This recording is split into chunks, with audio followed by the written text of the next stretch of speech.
In the early 1950s, U.S. planes were conducting low-flying recon missions over the USSR, but there were constant worries of them being spotted and shot down. So, in 1954, President Eisenhower authorized the development of a top-secret, high-altitude recon aircraft, dubbed Project Aquatone. The program required a remote location that wasn't easily accessible to civilians or spies. Area 51 fit the bill perfectly.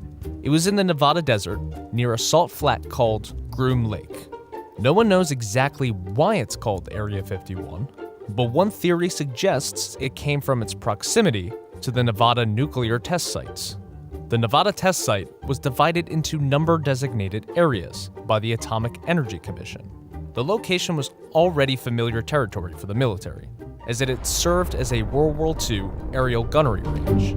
In the summer of 1955, sightings of unidentified flying objects were reported around Area 51. That's because the Air Force had begun its testing of the U-2 aircraft.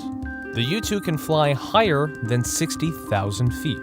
At the time, normal airliners were flying in the 10,000 to 20,000 feet range, while military aircraft topped out at around 40,000 feet. So if a pilot spotted the tiny speck that was the U-2 high above it, they would have no idea what it was. And they would usually let air traffic control know someone was out there, which is what led to the increase of UFO sightings in the area. While Air Force officials knew the UFO sightings were U-2 tests, they couldn't really tell the public. So they explained the aircraft sightings by saying they were natural phenomena and high-altitude weather research. The testing of the U-2 ended in the late 1950s, but Area 51 has continued to serve as the testing ground for many aircraft, including the F-117A, the A-12, and the Tacit Blue. No one knows for sure what Area 51 is up to these days. The government never even publicly acknowledged the existence of the base until 2013, with the release of declassified CIA reports.